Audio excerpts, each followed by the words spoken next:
Alhamdulillah, wassalatu wassalamu rasulillah wa ala alihi wa ashabi wa man sara sabilihi ila yawmiddin, amma ba'd. So in the last lesson that we were discussing concerning the hadith of Wa'il ibn Hujr regarding concerning matters relating to Taslim.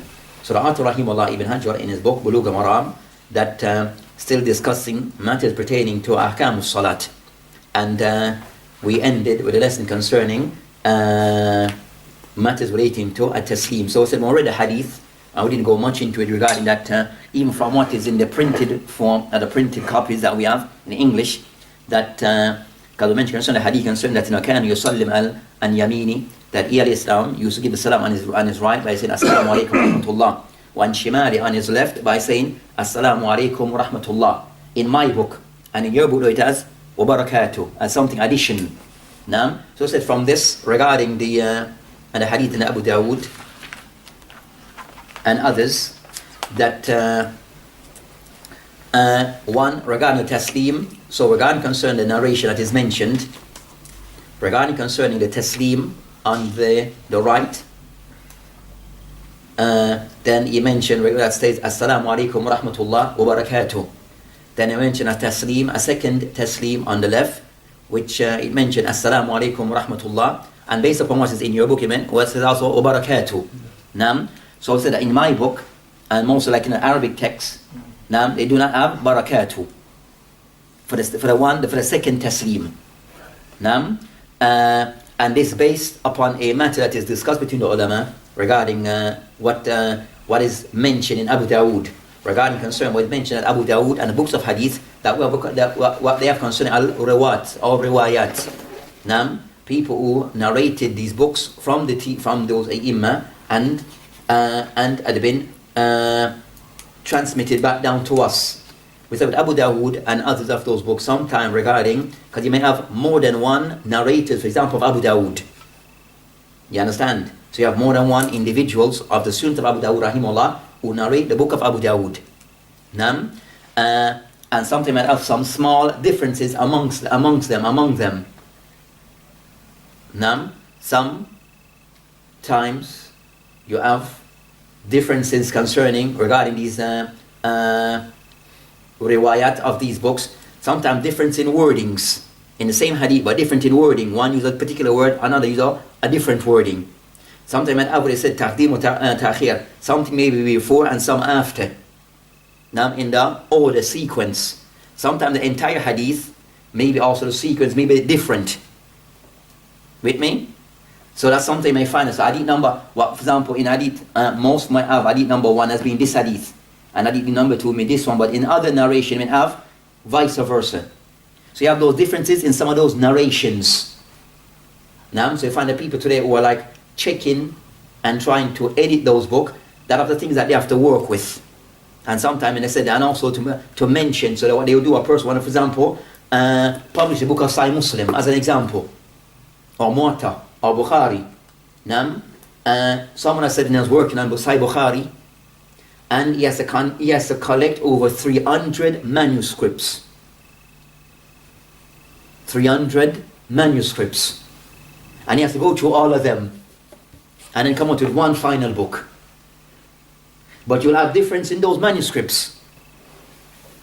So you have certain one that are considered to be the master one, or that are used, and other one that will be ones that aid those ones. But to go through 300 X amount is a lot of work, and you'll find some differences. So you'll find that sometimes the books of hadith that we have today. So Abu Dawood is that same one, is that also that issue regarding that the salam in some mention it and some does not mention the salam wa barakatuh on the left side. So is this, the question they ask, is this a part of the original text of Abu Dawood? Is a barakatuh in the second salam a part of it or not? With me? So you have that discussion. But and most, even Sheikh Albani, even those who kind of somewhat includes it on the second tashahhud, that majority of the ulama either say it is not a part of the hadith, or they say it is something which is shad, something which is mentioned but it shouldn't have been there, something which is that part would be considered to be a weak part of the hadith regarding say the salam. Even the one concerned the narration of Abu Dawood, that the salam, it is with barakatuh with it, then most on the left side, they dismiss it as being weak or not a part of the original text of Abu Dawood. Clear? So that's concerning that matter. So go back to the hadith itself regarding the hukum upon the hadith. It mentioned concerning Rawahu Abu Dawood bi isnadin sahih, and that's from Ibn Hajar. Ibn Hajar rahimahullah, so he graded this hadith as being sahih. Where? And the one that we of Abu Dawood. The hadith concerning salam, it is authenticated from narration Sahih Bukhari and Muslim that most of the narrations, most authentic narration regarding salam, it will go Assalamu alaikum wa rahmatullah. Assalamu alaikum wa rahmatullah. The most authentic narrations is with the salam, Assalamu alaikum wa rahmatullah. Assalamu alaikum wa rahmatullah. Without barakatuh on both sides. Clear? And you find that narration like that inside Bukhari. But you find some other narration that give wa barakatuh. That have an addition of wa barakatuh, as in the narration that we just read of Wa'il. So the question the ulama discussed concerning is those narrations that mention wa barakatuh, is it authentic or not? With the addition wa barakatuh. And for assalamu alaikum wa rahmatullah on the right and on the left, that's authentic. Taib. Now the issue is the addition of wa barakatuh to the right. Is this a part of the salam? The narration of Abu Dawud that we have here of the hadith of Wa'il, it mentioned the addition of wa barakatuh to the right. So the discussion between ulama, is this narration with wa barakatuh authentic or not? Authentic or not? You have some papers of some of the Mashaykh at Talabat al-Ilm that have somewhat have written around this matter. Some just discussed as a research paper by itself, the Taslim, and went into a lengthy discussion regarding just the matter concerning of Ahadeeth, fiqh related matters. So yeah, certain books now we are found for, they would just discuss, for example, a discussion regarding saying Al-Fatiha in the Salat. Yeah, book just about that. They'll gather all the hadith and athar and also aqwal of the ulama just about saying Fatiha in the Salat. Also you have regarding a Taslim, just as a matter by itself, as one of the masail, one of the matters that is linked to the Salat. So we said concerning regarding just Taslim. You have others that have just papers written just concerning us with the barakatuh. Is this a part of the Taslim or not? With me? And you have also others to be discussed. You have other papers. And mostly they're like not contemporary, which is good, which is we said that because of Shaykh Al-Albani rahimahullah revived concerning the study of hadith, then now people are just going to take it to a next level.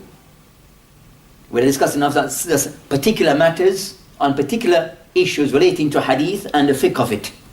And example like this: is barakatuh with the salam to be said or not? Is it or is it not?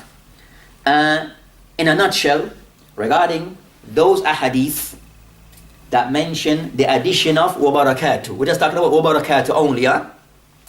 Now we have a hadith that discusses this, the hadith of Ibn Mas'ud, the hadith of Wahid ibn Hujr that we have here, and also a third hadith of Ammar ibn Yasir.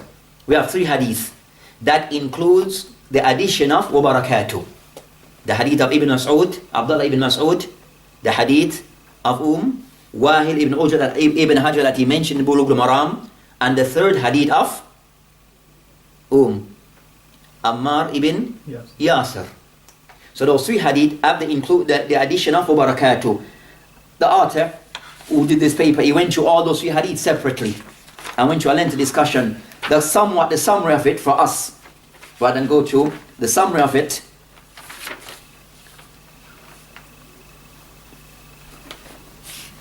The summary of it, it will go like this, according to this researcher.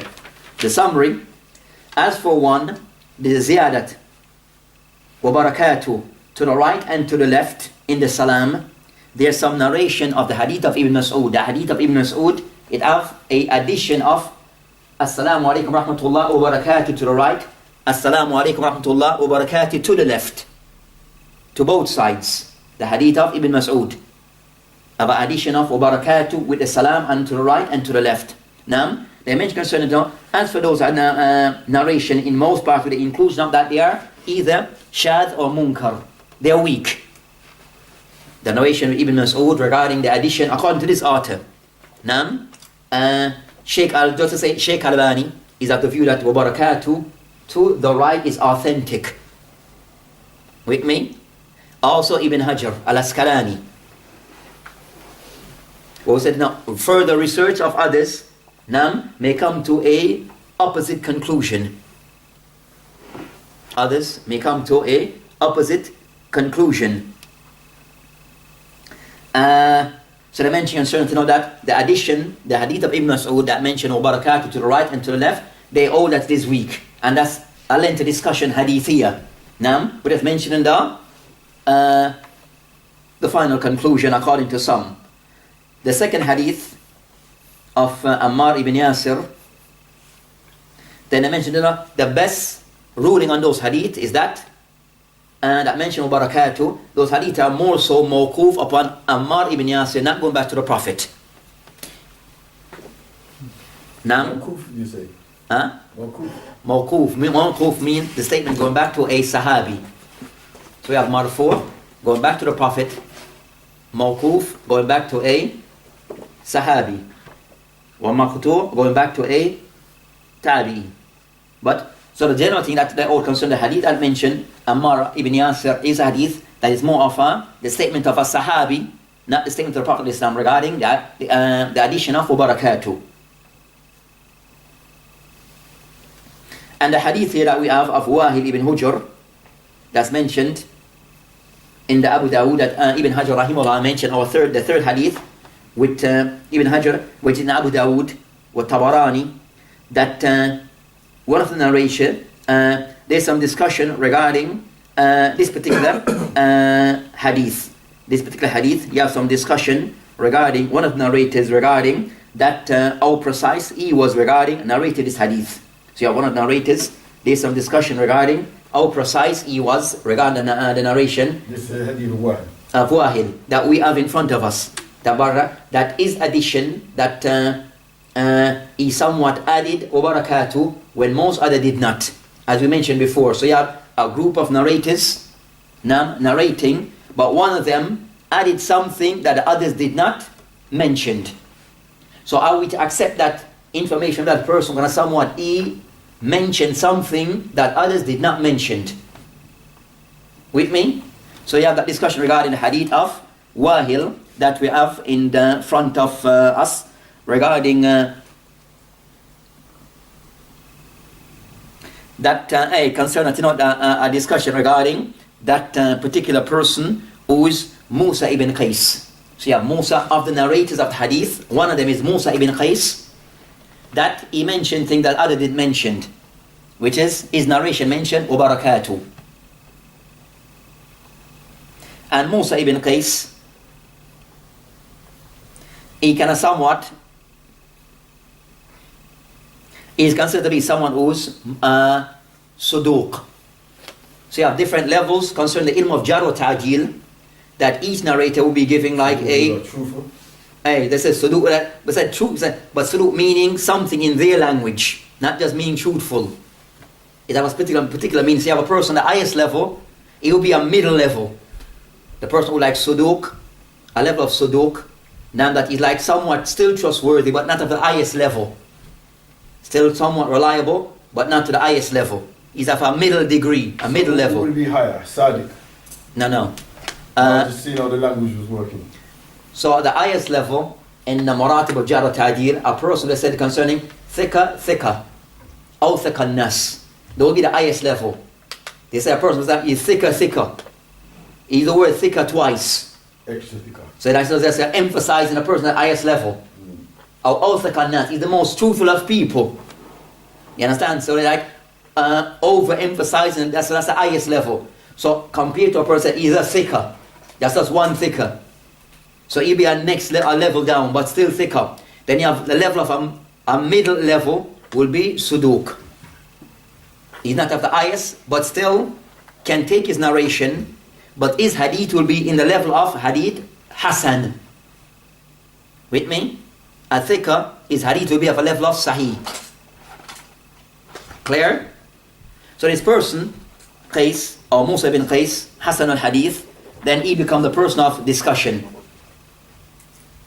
He becomes the person of discussion. So those who can somewhat accept his extra information, they place the hadith of that is being still acceptable. And those who does not accept him comment anything contrary to others, they reject his narration with his additional information. Clear? And that's that can be something that can be very technical matter of hadith. You want to kind of let it out, can be a very technical matter of hadith. That's on the discussion today. But a general thing that because he's suduq of a middle level, does that person, do we accept even a person of that level, things that he mentioned that no one else mentioned? With me. So we can I accept his narration that he have said something that no one else of his level mentioned, and there may be higher than he is. So that becomes the area of discussion. So those who accept him because he's still acceptable, they said yes, we can use him and work with his information. They all hadith to be still sahih. And those who said no, we can't accept him because he's still of a level which is mutawassit, in between, we reject his statement. They reject his hadith. So you find, for example, the Tullab of Sheikh Muqbil, they all this extra additional information as being is not valid. So Sheikh Yahya in his book, I'm going to say Sheikh Muqbil, but I think he will be on the same line, but I can't verify, I didn't check his works. But Sheikh Yahya and the student of that camp, that they do not hold the addition of Wabarakatuh to be what? Authentic. So for the instance, so you have those two views, Sheikh Albani and his Tullab still hold the hadith of Wabarakatuh to be authentic. Sheikh Muqbil students hold it not to be, so they don't hold it to be a part of the salam. Clear? So you have those type of issues of discussion. Which hadith does Sheikh Albani use this? The same hadith. All of them discuss the same hadith. Okay, You understand what is? Because said you have Musa bin Qais, he's the person who becomes the center of attention. How do I now take his statement? If I hold his statement to be that he on his own, his statement is still acceptable, then they said the hadith authentic. And those who hold that, him on his own, his statement by him on his own is unacceptable because he's not of the highest level of the people of Jarota, or the people of the Rawat. He's a middleman. With me? So they said, no, based upon that, we can't hold to his statement. So they kind of somewhat hold his statement, what he kind of somewhat mentioned, that I did mention, they cannot take it. They're not that confident with his statement.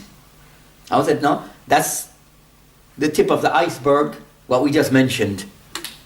The tip of the iceberg. So you have that matter. So let's say I find those, regarding so in Sifat al-Salat, it is there by Sheikh Albani rahimahullah, giving the Taslim wa barakatuh. So I find that yes, most of us we say wa barakatuh in our masajid and our salat. Now, but with the second view, which is also a strong view that says wa barakatuh is not a part of the hadith. That also is a very strong view. So the Hanbali, they don't hold this. Huh? The Hanbali madhab, they don't hold this. No, sir, we're talking more hadith here, not per se the madhahib. Hanbali, when we say Hanbali, is more concerning fiqh-related matter. As first said, let's say the Hanbali in concept, everything starts with hadith and its authenticity before it reaches concept. So let's say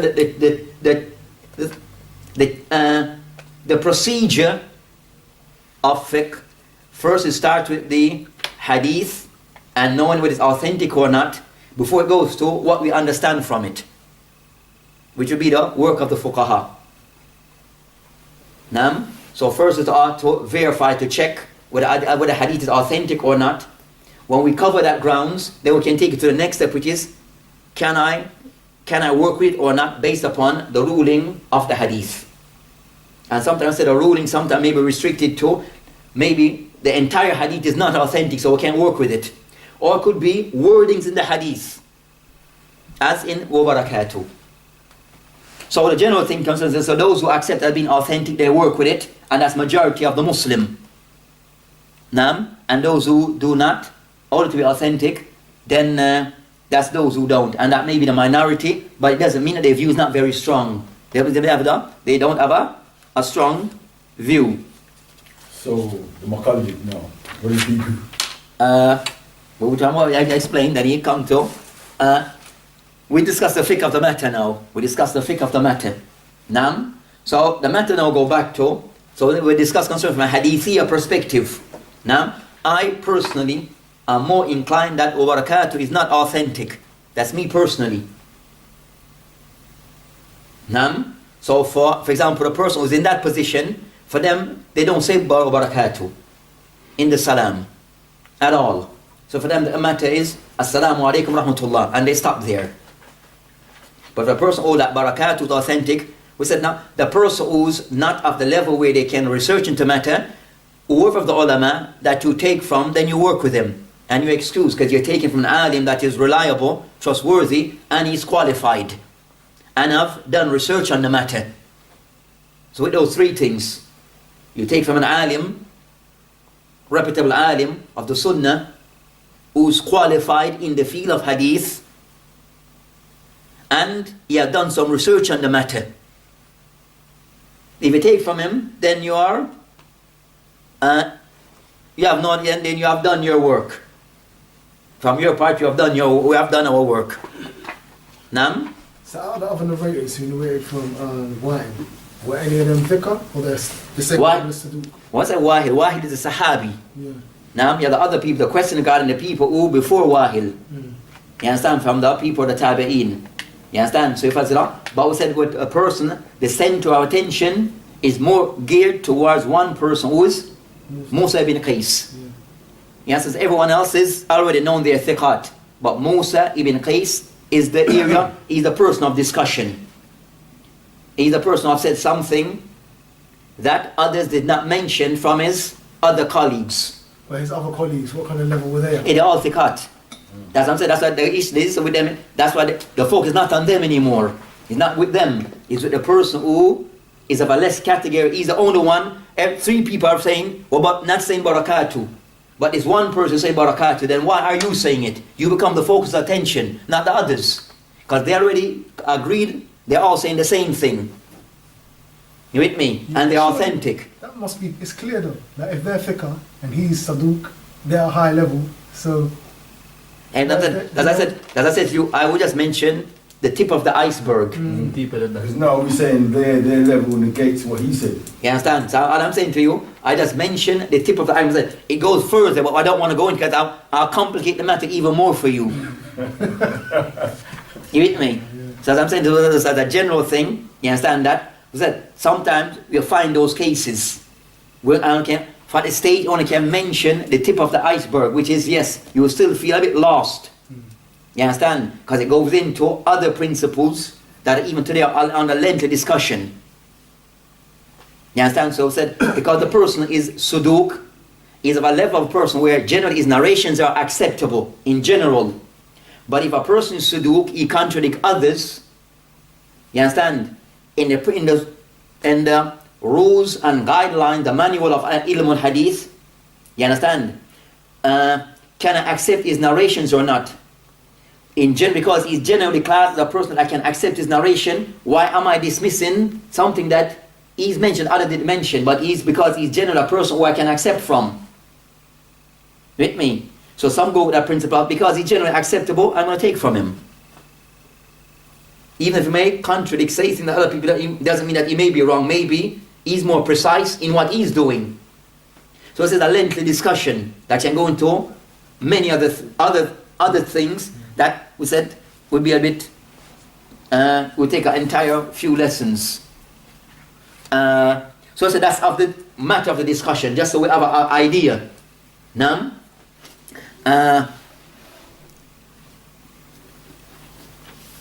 we mentioned some of these things, Because some said the works of ilm al-hadith and fiqh is becoming much more detailed in our time as we are going. More research of works are coming out that some of very detailed.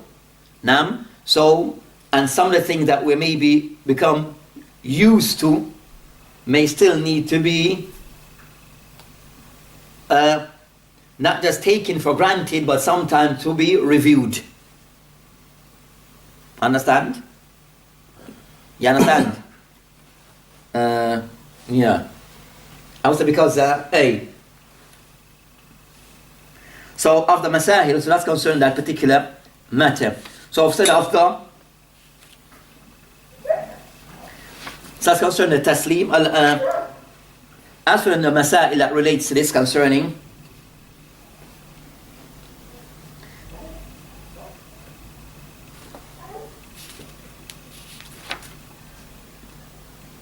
hukum at-taslim. So now the fiqh of the hadith. The fiqh of the hadith. So we have the hukum upon the hadith. Now we're going to discuss the fiqh of the hadith. So we have gone to the hukum upon the hadith. Naam. So we're going to the fiqh of the hadith.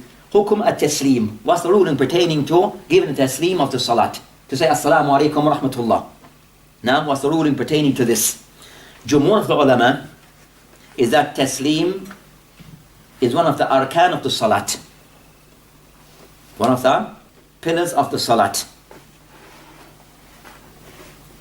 And they use many hadith. The hadith that we have just mentioned, other hadith that concern the hadith that I mentioned, tahrimuha at-takbir, that a person enters the salat by saying Allahu Akbar, wa tahliluha at-taslim, and you end the salat with the taslim.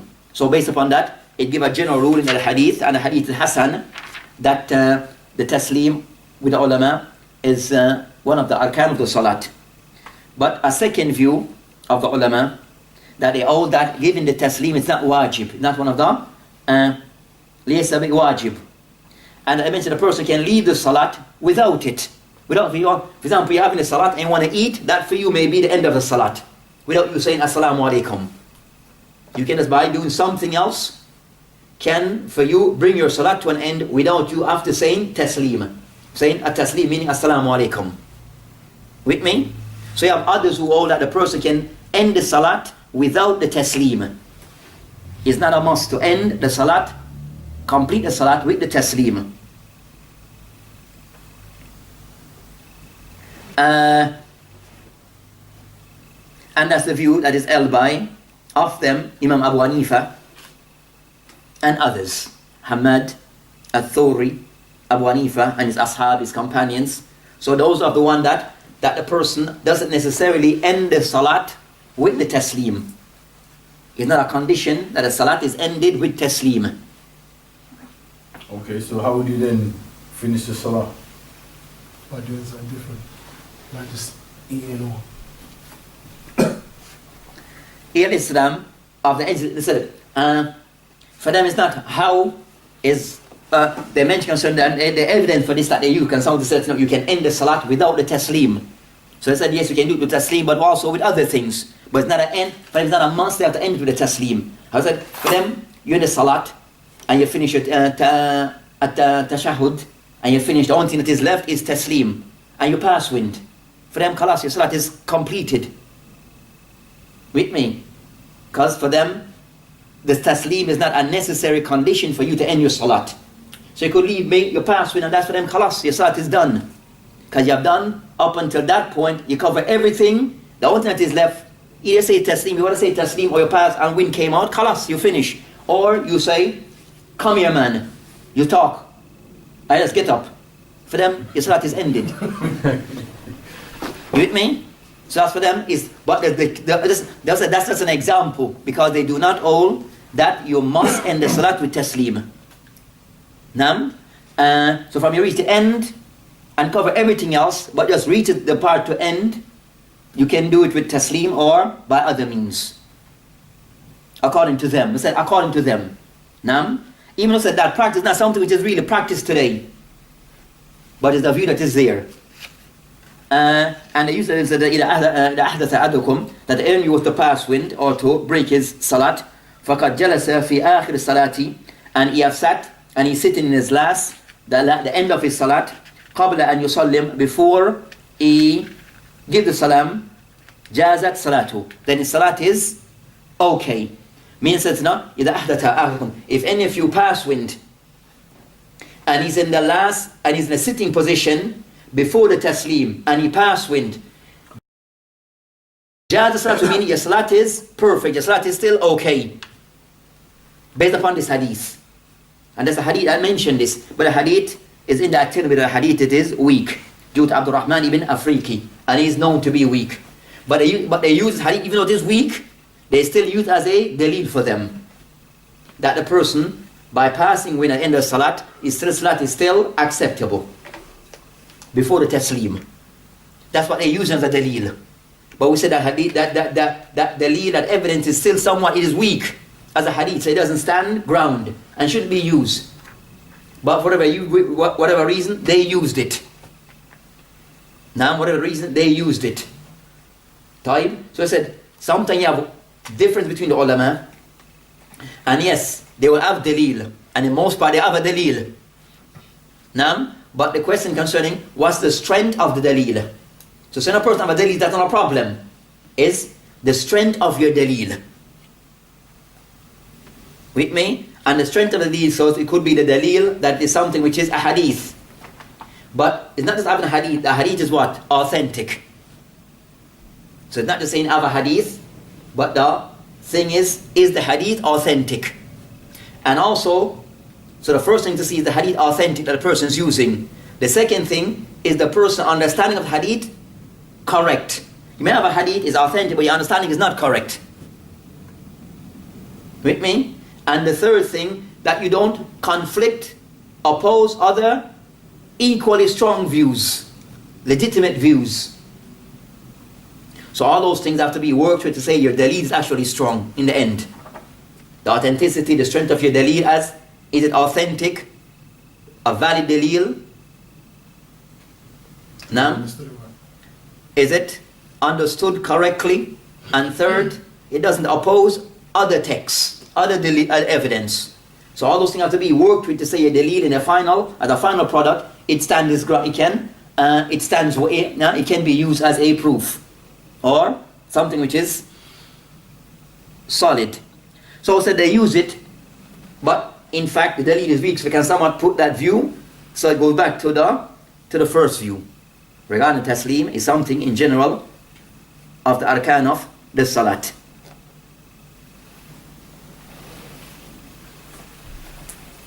The next matter, we have two taslim in the salat. What's the ruling more so regarding the second taslim, or about the taslim in the salat? You have one and two, right and to the left. Nam. So what's the ruling regarding each of them separately? Each separately. So the salat as one minute taslim. Two. But we're going to look at each of them separately, see what's the individual ruling. What we just discussed, the hukum, that's in general regarding the hukum of taslim in the salat. But now looking at each taslim to see what's the ruling that is for them, for each.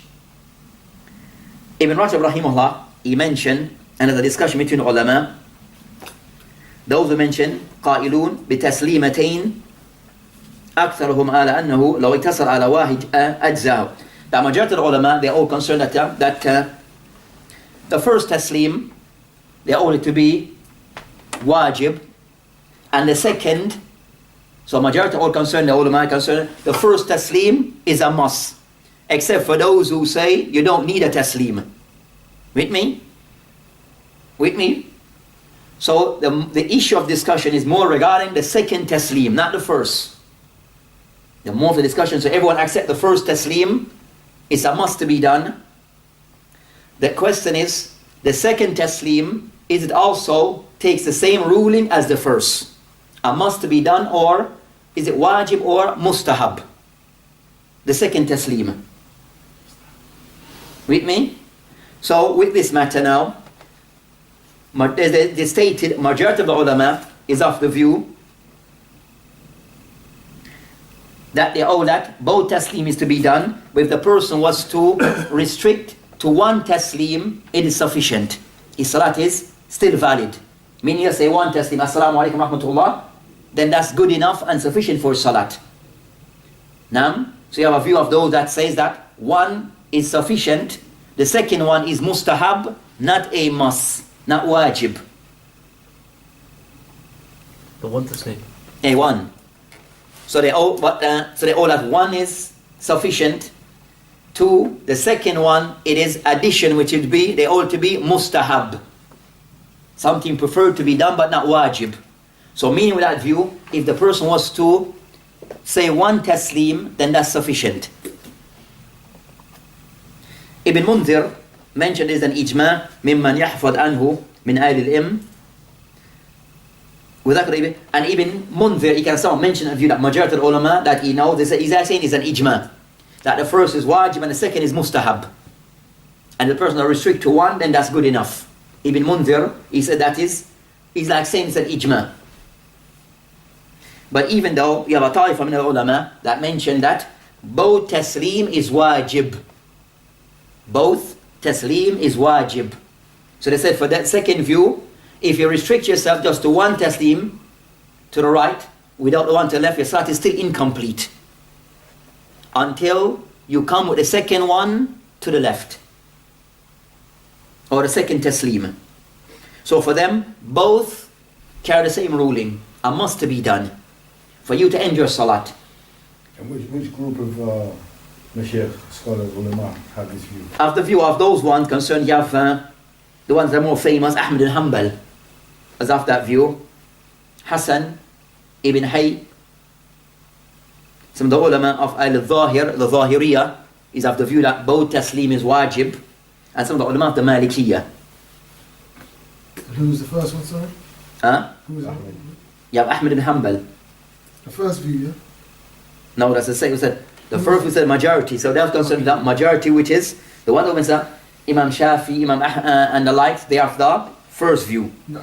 the majority, and sometimes more give the minority. They mention of the names of the Makkah, they are the minority. So Ahmad ibn Hanbal in our riwayah, some of the Malikiyya, al-Zahir, they are the ones that the minority that that both taslim is wajib. Both tasliman is wajib, a must to be done. And instead of the adillah, that the Prophet Islam, from what is known, that he always give both taslim.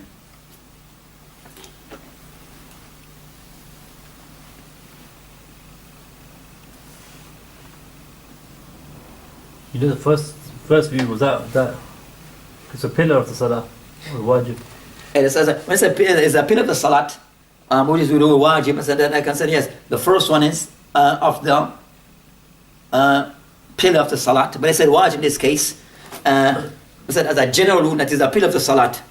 I said that the first one there will be of, yes, and a rukun of the salat. So it must to be done.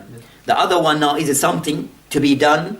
Is a must to be done or not a must? Then that's where the discussion lies. That's clear? Clarified? So you have that discussion, which lead to a second, before you end that matter, lead to a second matter. So that the second view hold that, we said the first view hold the view that One to say. one is sufficient, but the second one is Mustahab. mustahab. And the person wants to restrict himself to one taslim, then his salat is valid. Type. The second view of the Hanabila, that is like the view of the Hanabila, that they hold that the person must come with both taslim. If you give one and stop, and then get up and start give Assalamu alaikum rahmatullah, or give Assalamu alaikum, then stop and then start to give it taslim, then for them, that salat is incomplete. For those who hold that, both are required. With me? So you have that now discussion. So I go to our next discussion. But Ibn Munzir mentioned that, the ulama is like in saying that, he mentioned, مِمَّنْ يَحْفَظْ أَنْهُمْ مِنْ أَهْلِهِمْ. That is like saying, the ijma of the ulama is that one taslim is wajib, but you have others who contradict that view. So even though sometimes ulama can somewhat somewhat cite that there's an ijma, sometimes it is not as correct as what he's claiming concerning ijma. Because you have others who oppose that view or do not share that view. And all that both are compulsory, not just one. With me? And so sometimes with ijma you have to check it out sometimes thoroughly also. Check it out thoroughly. So it leads to our next discussion. That's also said in, you find even in our contemporary time, more discussion about it based upon the book of what? Sifatul Salat. Where in Sifatul Salat, Sheikh Albani mentioned regarding that matter of one taslim, and even is it so that did the Prophet ﷺ ever did a salat and ended with one taslim? Sheikh Albani in Sifatul Salat cite that there's evidence for that. So one taslim, so one finds some of the Salafis when they give a taslim and say Assalamu alaikum, and they just get up, isn't it? So the question now, another question from this discussion regarding the two taslim is the second one. But with the Prophet of Islam, his practice of Islam, have he ever made salat with one taslim? That's the discussion now where you find that even outside papers have been written on this, in trying to gather all the hadith regarding this matter. And I had some papers that I can't find them anymore, but I know two research papers that I've seen. One by someone from Yemen, and one written by, I think, someone from somewhere else. I think from Saudi or something. That kind of someone have some inayah with ilm al-hadith, where they kind of gather all the hadith and athar from the Sahaba relating to a hadith that mentioned about the Prophet ﷺ doing one taslim. With me? Of the ulama of old, Uqayli, and the life old concerning all ahadith that mention about the Prophet ﷺ doing one taslim, they are all weak. And Uqayli from the ulama of mutaqaddimin, that all ahadith that relates to taslim, one taslim, it is weak. Both said some contemporary ulama, all that they are authentic. With me? So that becomes now another area of research. Another area of research. So if the case where both said you'll find some of the Sahaba, but you might find from the Salaf, from the Sahaba, so you have one, the Prophet Islam doing something, and also you find the Sahaba doing something. So make a distinction between both. The Prophet Islam doing something, and then also the Sahaba doing something. So they're saying from the Prophet Islam, there's nothing going back to Islam, according to some that's authentic, that he gave one taslim. According to some. But you have some narration of this type. You have some narration of this type. And even mentions, he said, when we say the taslim of one, he said, Assalamu alaikum, and does give a full taslim. He moves slightly to the right. With me? So he wouldn't give Assalamu alaikum rahmatullah wa barakatuh. He would give one taslim. He would only give Assalamu alaikum. For those who hold that view. With me? So, back to the Makali. So go back to so it says those are the things of research, as I'm saying. So you have those areas of research. I said, go back to the principle we mentioned before. If you have the level where you can't go into the detailed research, now, because the lesson we mentioned, something say, I think to widen yours, I'm widening too much your minds. No, it's good though. Is it? No. Keep it sharp, man. Keep it, this is too much? It's too much? Keep it sharp. I need to know, yeah. What's the final result? What I need to do, yeah. That's what I need to know right back. Now, sometimes I mention what is a common practice. Now, some of these things for myself, what's the common thing may not be my view. But you're at that level. Now, so to teach what, you understand? So I'm trying to be balanced and let you know two sides. That is good. It's good Because to know. I wanted, my view may be in some of these things, and this is my personal view from my research, you understand? And reading may not be the line that is, for example, everything is similar to Salat. You with me? So for me to teach as if I'm teaching to give you just the view that is the popular view, but it's not really my view, then that's difficult to do.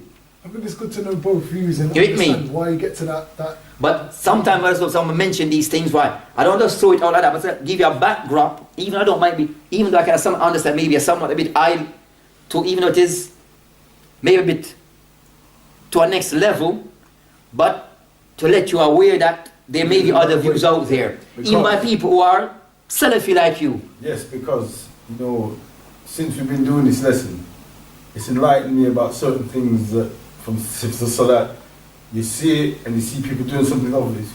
He's got some proof for what he's doing.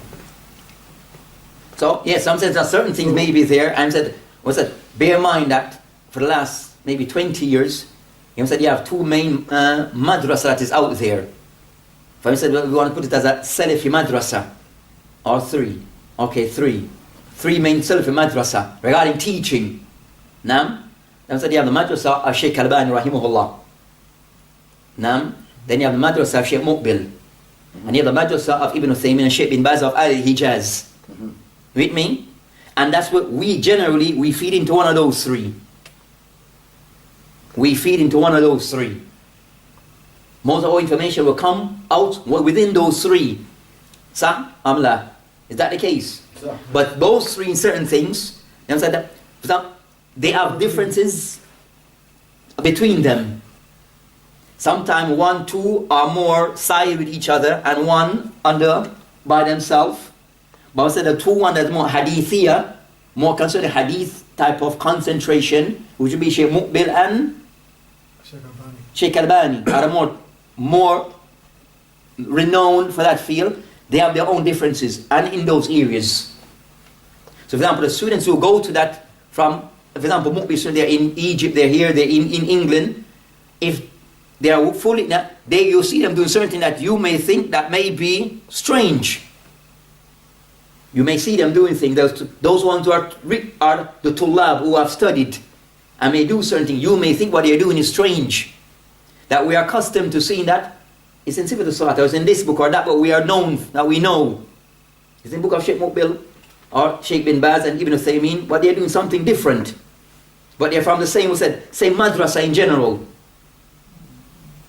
Now, it's just being aware that those things are not to be just dismissed, but may have a legitimate place and to be looked into. You with me? To be looked into, not just to be dismissed. And you go back to those finer detail things behind the scene. We said behind the scene for us would be these matter which is hadithiyah. Still heavy, but it is there. And the word we're going to is waking up. You with me? Is waking up. We find that now these madrasas now, that they are now all over. They're everywhere. And somehow us will be plugged into one of them in one way or another. Or all of them. So, yeah. Moving on. So that's concerning that matter. We'll need to pray Isha soon. What time is it now? Yes. It's nearly 1:45. We changed the time to 1:45. Okay, so call the adhan whenever. With me, call the adhan when it's time for the adhan. It gives precedent.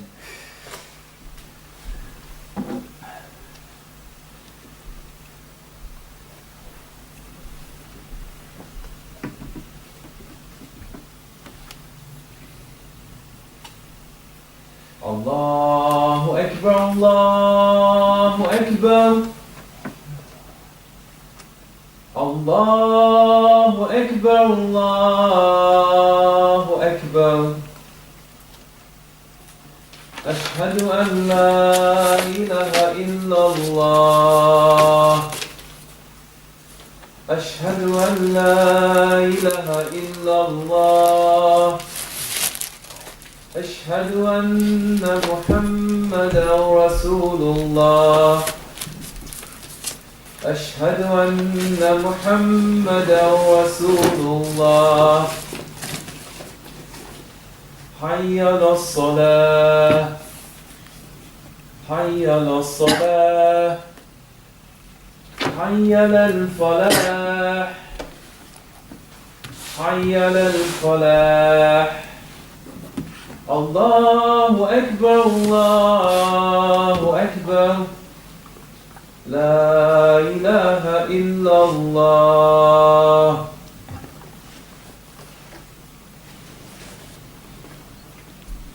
هذه reception. لا. reception. شو الكنيسة. So Bismillah. So we're just gonna enter. It's somewhat a bit deep. Can get a bit deep, even though what was said that was the tip of the iceberg. Deep. Plus, after things that you might find sometimes with some of them said, you have those madaris that are there that people have gone and studied and come back. Medina students plugged into, you understand? Those who study with this madrasa. But you might find that most of the time when each of those tulab they come back and they teach just in the eyes of, in the mirror, or from where they learn, as if that's the only way. And sometimes it comes that you're trying to impose it on everyone else. When sometimes there's masala and said, and sometimes maybe that a student himself is not fully aware of the difference, but he's aware of what he's been taught. This is the way, you understand? And he sees it as this is the only way. And anything else is somewhat off. For example, I heard one case of a brother that was influenced by the madrasa in Yemen of Sheikh Muqbil. With the Allahu Akbar after the... Yeah, Yeah, I heard about that one as well. yeah, and they're tafsil in that one. And he was like enforcing on Yeah, so that becomes a problem. That becomes a problem. We're saying Allahu Akbar after Salah Muftulah. Yeah. Allahu Akbar, stop. Because that takbir, I have hadith. But does it mean which takbir? If you look to the books of Azkar, there's no clear supplication to the answers that you must say takbir. And how many times? Is it once? Twice? 3 times? How much can you say this takbir? What's the delil? What's the hadith? Now there's the to say the word takbir is there, but is intended takbir Allahu Akbar, or takbir in the sense of lafd al-am lakin yurid bihi khusus, or juz min al-shay. The word takbir in the sense of it means subhanallah, alhamdulillah, subhanallah, alhamdulillah, Allahu Akbar. Is that takbir that they're talking about?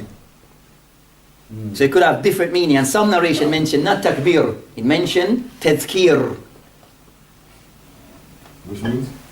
a reminder. That's the azkar. From dhikr, that's good. Yeah, so you understand. So it all depends on the length or how much depth the student himself and look into the matter. But this is what's important. We look into these things because a lot of these things that we see customly happening with some of the elders is I'm just gonna just move this inherited. table.